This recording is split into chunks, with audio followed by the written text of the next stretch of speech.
What is up, honeys? Welcome back to the Beesness. As always, we've got some buzzy new headlines for you, hand-curated by yours truly. The last few weeks have left us with no shortage of headlines to work with. In fact, this week we have one in every single one of our typical categories. On a more personal note, however, this weekend I'll have my first opportunity to do some of my major hands-on project work for my new role at the Wisconsin Historical Society. So I will be happy to report back on how that went in the next Beesness. And with all that said, honeys, let's get started. We saw a somewhat surprising follow-up this last week. The Southern Poverty Law Center has backed the removal of the Four Freedoms billboard. The Law Center is a civil rights legal advocacy nonprofit headquartered in Montgomery, Alabama, for those who did not know. And last week, it declared its support of Democrat Mayor Stephen L. Reed's call to remove that billboard designed by the arts collective Four Freedoms, as we reported on in our most recent Beesness. The billboard in question featured Spider Martin's famous image 2-minute warning from 1965.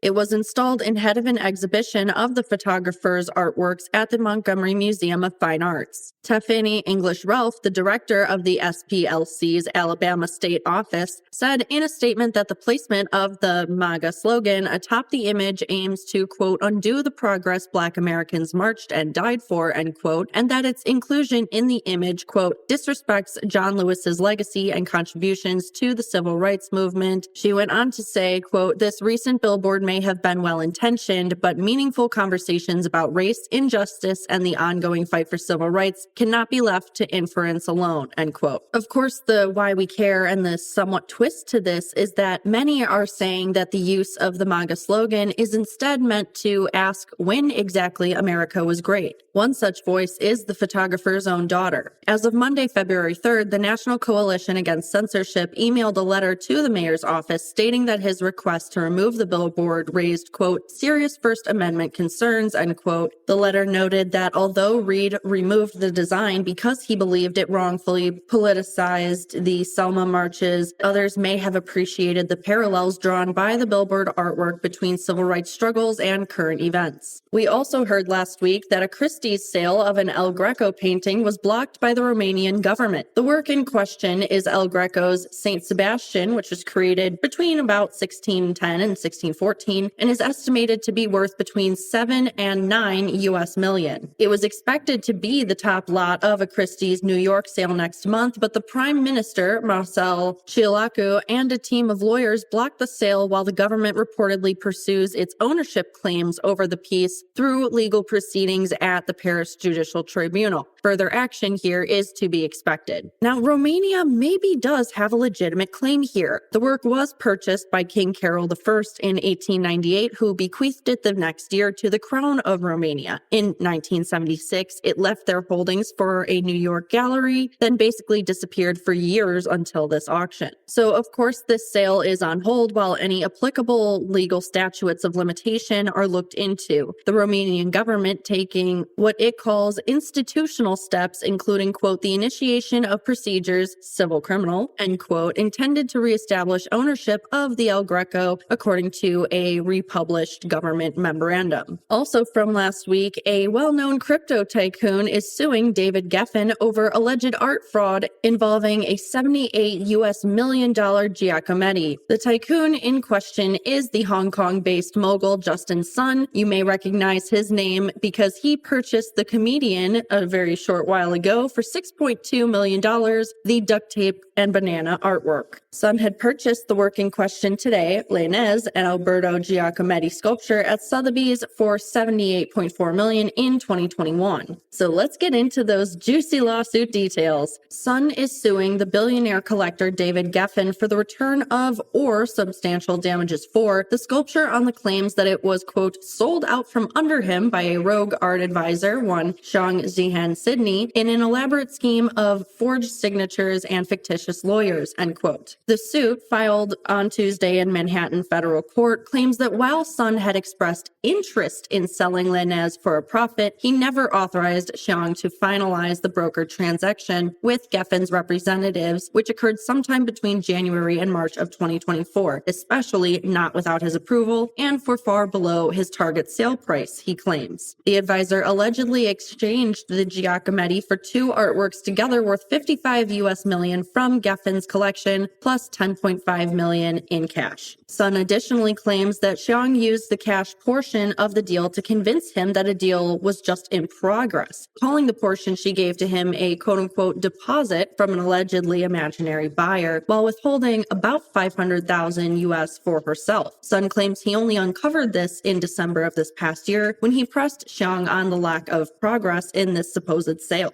Of course, there are two sides to this story. Tiber El Nagy, Geffen's attorney, told the New York Times, who broke this headline, that the complaint was, quote, bizarre and baseless, end quote, while suggesting that Sun simply regrets the deal. He implies that Sun got played due to ignorance and or neglect, while pointing out that a review of the complaint showed no allegations that Geffen had any contact or connection with Xiang, only Sun did. The headline is fascinating, of course, because we want to see what comes next, but more broadly, the art world needs to get serious about getting shadiness out of its dealings. There are many parallels here with last year's lawsuit against Sotheby's auction house by Russian billionaire Dmitry Rybolovlev, who accused them of fraud in the sales of artworks worth tens of millions of dollars. But Sotheby's was able to redirect blame to his art advisor, who, in fairness, was art dealing behind Rybolovlev's back. This is important to address because mistrust and misdeeds only harm the general as well as internal perceptions of art as a business, as an investment, and as a source of potential joy. Another major headline from last week, Farid Armali has rejected the Kathy Kollwitz Prize, citing censorship in Germany. The artist in question is an American of Lebanese-Palestinian heritage. He's also a curator and author who has lived and worked between Germany and the United States, producing and collaborating on experiential projects that reflect his research into areas like history, geography, architecture, design, language, when it comes to Palestine especially. Kollwitz was known for her daring 20th century political criticism and her social advocacy. Her namesake prize has been awarded annually since 1960 via a juried panel to an individual artist in acknowledgement of a single piece or body of work. The prize itself is an ADK exhibition and parallel catalog publication, in addition to a 12,000 euro or about 12.4 US thousand cash award. Armali declined the prize in a letter to the Berlin-based Academy. In the letter, he cited the normalization of rescinded speaking and exhibition opportunities, see previous Beesnesses for more about that, as well as awards for artists and scholars, again see previous Beesnesses, despite fairly widespread and vocal oppositions to these forms of censorship as the main reason for his non-acceptance. He thanked the organization and jurors for the recognition, but according to Hyperallergic Reporting, quote, concluded that he is unable to align himself with, inner quotes, any institution operating under the current cultural policy framework of the German government, end inner quote, and therefore had to decline the award in order to, inner quote, maintain his voice as an artist, end all quotes. The Academy's official statements in response noted that the award cycle was suspended this year in light of Armali's rejection of the prize. The ADK's president's statements claim to accept the decision with respect and regret, yet go on to defend the ADK from federal government influence questions, as well as to say that the artist would have been allowed to express his personal views. We will never know, of course, what the case may actually have been. We also received word last week that the British Council is considering selling half of its 9,000 work collection in order to pay off its £197 million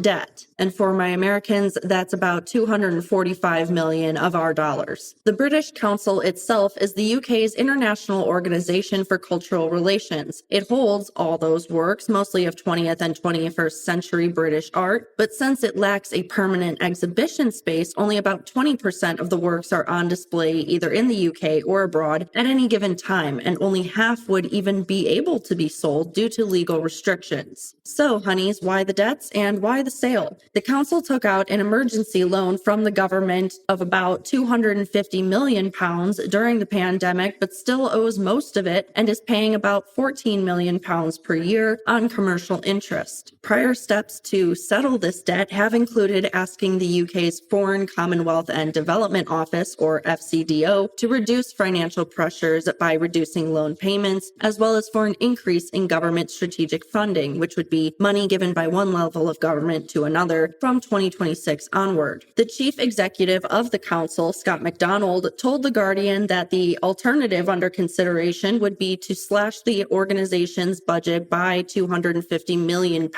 thereby laying off hundreds of staffers and pulling the organization's presence in up to 40 countries. McDonald says he offered the council's art collection to the UK government in return for writing off the loan, but the government has responded that it is committed to recovering the loan once the council's finances improve. This is still a developing story, though, honeys. A British council spokesperson has officially said no decisions have been made, but went on to say, quote, "A British council that is in retreat is a blow to the UK in the competition for influence on the world stage. We are taking all steps necessary to secure the long-term financial sustainability of the British Council, including a review of our assets," end quote. And speaking of budget issues, the Brooklyn Museum, facing a $10 million U.S. budget deficit, has announced that it will lay off 40 employees. This was confirmed via a statement to New York Times by museum director Ann Pasternak, who reportedly broke the news internally via a staff letter on February 7th and made a next-day public announcement that the institution will imminently lay off around 40 employees. They will also reduce programming in the hopes of avoiding reaching that double-digit deficit number. The museum will be implementing a hiring freeze as well for any position that is not, quote, critical for financial growth, end quote, plus salary cuts of up to 20% for members of senior leadership. Pasternak herself earned over $1,012 in 2023, according to the most recent publicly available findings. As we have seen in 2024 Beesnesses, it was a complicated fiscal year for the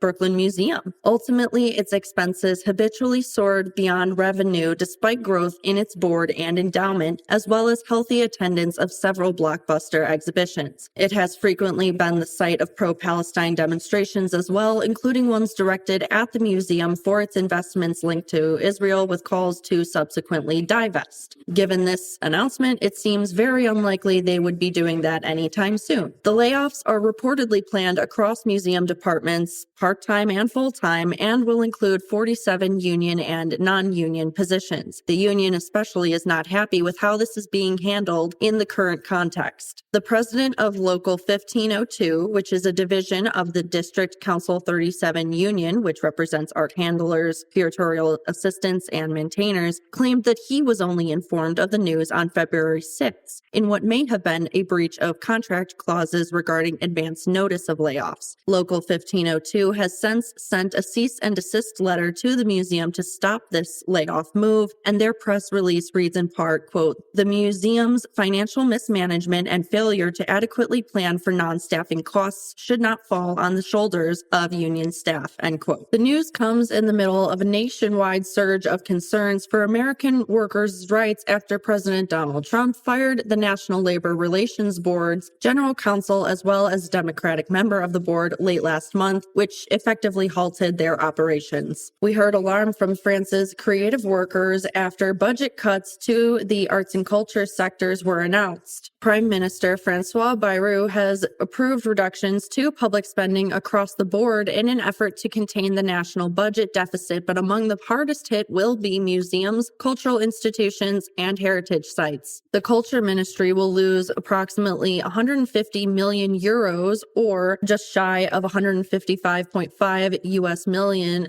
worth of funding. The effects will be compounded by the stripping of 2.2 billion euros in state subsidies from local councils, who themselves are slashing up to 70% of their own arts funding. The Académie des Beaux-Arts has sounded the alarm, condemning the quote-unquote violence of the latest budget cuts as consequences begin to set in. Cultural programs have reportedly been frozen without notice, while regional theaters and festivals face closure, and estimates of the potential job losses are nearing 1,500. Seeing as about 40,000 cultural workers are calling for a national protest against the cuts and their impacts, we will update you as we hear more. Many of our typical arts news sources announced last week that Documenta has adopted a divisive anti-Semitism definition in its new code of conduct. Documenta, if you're not aware, is a contemporary art exhibition held in Kassel, Germany since 1955. It's an international event organized every 5 years and considered to be one of the most prestigious of the arts world. Last week, they adopted the International Holocaust Remembrance Alliance's working definition of anti-Semitism in its new code published to the organization's website and will apply it to the entirety of Documenta organization, including employees, exhibitions, and permanent facilities. The Alliance's definition has been widely criticized, however, for its conflation of anti-Semitism and anti-Zionism, as it stipulates that anti-Semitism includes, quote, denying the Jewish people their right to self-determination, e.g., by claiming that the existence of a state of Israel is a racist endeavor, end quote. But humanitarian and civil rights groups argue that this falsely equates legitimate criticism of Israeli policies with prejudice against Jewish people and supports the suppression of dissent against the Israeli state while negating Palestinian human rights and autonomy. The Code of Conduct itself states that, quote, violations of these rules will be pursued by Documenta using the relevant disciplinary and labor law instruments, end quote. We care, of course, because of the timing as well as the fact that it is Documenta. The adoption of the IHRA definition by the nonprofit org behind the event arrives in the middle of the Strike Germany campaign, which aims to boycott the country's heavily state-funded cultural institutions as a response to, as we previously mentioned, intensifying repression of anti-Zionist and pro-Palestine voices in the wake of October 7th. You may recall from previous coverage that the last edition of the event became controversial with accusations of anti-Semitism, which led organizers to cover up artworks as well as participant withdrawals from the event. We reported in December of 2024 on Guggenheim Museum Deputy Director and Chief Curator Naomi Beckwith being appointed to be Documenta's next director. This may be an early sign of how her leadership will shape and impact the event. A pretty major announcement from last week, AI art with human quote-unquote expressive elements can be copyrighted. A newly published January report by the U.S. Copyright Office detailing the findings of an inquiry involving 10,000 comments from the public and input from experts and stakeholders has concluded that, quote, AI-assisted works for which a human can determine the expressive elements can be fully or partially copyrightable, end quote. The report was titled Copyright and Artificial Intelligence Part 2, Copyrightability. It's the second installment in a three-part AI and copyright inquiry conducted by the office. One interesting statement from their press release, quote, the report proves that pre-existing copyright laws are sufficient for evolving technology, end quote. The third and final installment will review the training of AI models on copyrighted materials, which tens of thousands of artists have decried since October of 2024 as an unjust threat to the livelihoods of such artists. Those 10,000 comments included responses from the Authors Guild, Adobe, the Association of Medical Illustrators, and Professional Photographers of America. A few key details. The report stipulates that simply inputting prompts to generate AI output is not enough, but human-modified AI outputs qualify.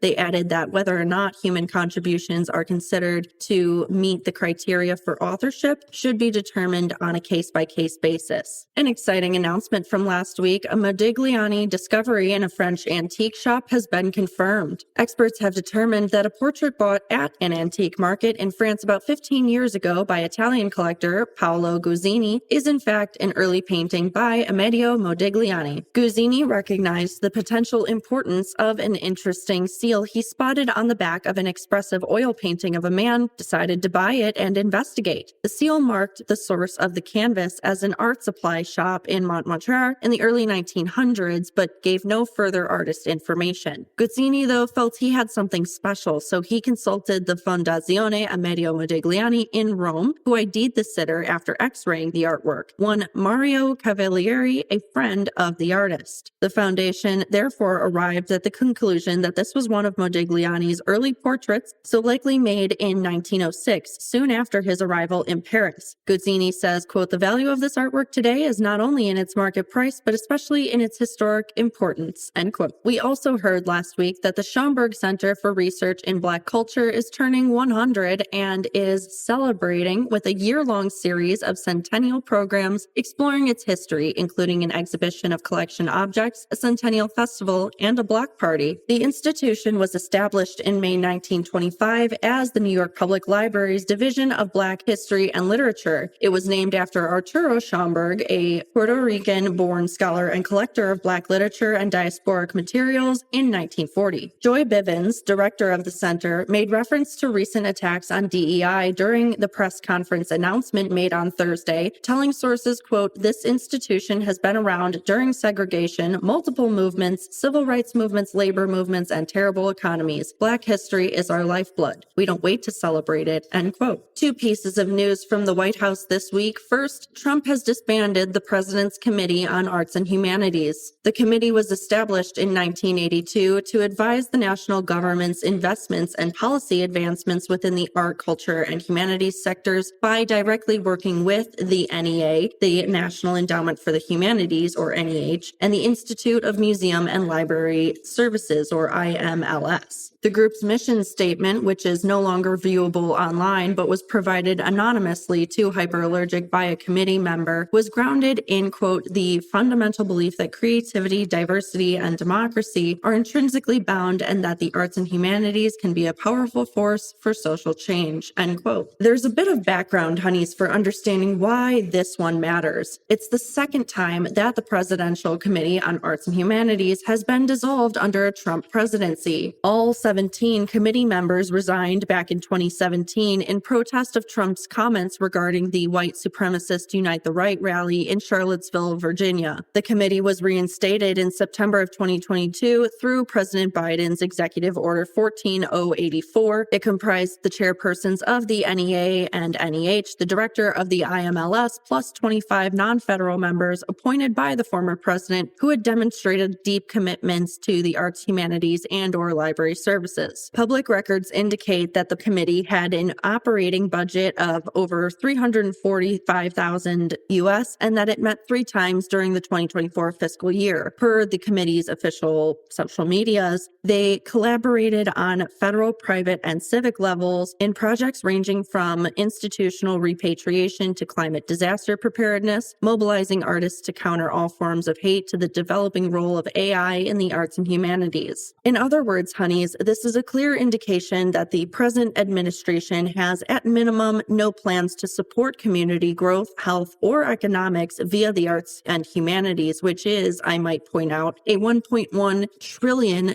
sector. Yes, that's TR trillion. Combined with other efforts, there's an indication of a desire here to upend that sector and its benefits. In a bit of happier news, however, Carmen Herrera has become the first Latina artist to enter the White House's collection. The work in question is titled Dia Feriado, or Holiday, from 2011. It's a green and orange circular geometric painting by the Cuban-born artist who had her first large-scale museum show at age 83 at East Harlem's El Museo del Barrio. Herrera passed at age 106 in 2022. Our sources note that she worked in relative obscurity until her 80s, despite being a lifelong prolific painter. The work is now installed in the White House's East Wing, which houses the office of the First Lady. The Lisson Gallery announced the piece's acquisition by the Committee for the Preservation of the White House under Jill Biden last week. We featured this headline, honeys, because the timing is interesting and yet somewhat expected. The White House customarily announces its acquisitions around the end of presidential administrations, yet this standard timing also happens to align with the news of President Donald Trump cracking down on diversity, equity, and inclusion programs in the federal government. The curation of the White House's collections may be another way to ensure DEI in federal spaces/capacities continues as other entities like the Smithsonian Institution, the National Gallery of Art, are being forced to shut such efforts down. Said the Smithsonian National Museum of the American Latino Board Chair, Henry R. Munoz III, quote, "It has long been a dream of the Latino community to see ourselves and our contributions reflected and included in every institution in the United States, especially the White House. Carmen Herrera having the honor of representing our community after decades of being overlooked due to barriers she faced as a Latina artist is especially meaningful," end quote. All right, honeys, thank you for sticking with me despite that being a bit of a long one. There just were so many good headlines. It's so hard to choose sometimes what to cut out and what deserves your attention. But thank you for being here nonetheless. We will talk again next Tuesday, and remember to tune in the Thursday of that week for a brand new full-length episode as well. Take care, hydrate or dihydrate, and talk soon, honeys. This podcast is produced, created, hosted, formerly edited, and fact-checked by master's degree holder Celia Bugnout. Chris Meinhold is responsible for our editing, mixing, and our intro and outro music. Special thanks to him for that. And as always, remember to like, subscribe, share, comment, so on all your favorite listening as well as social media channels.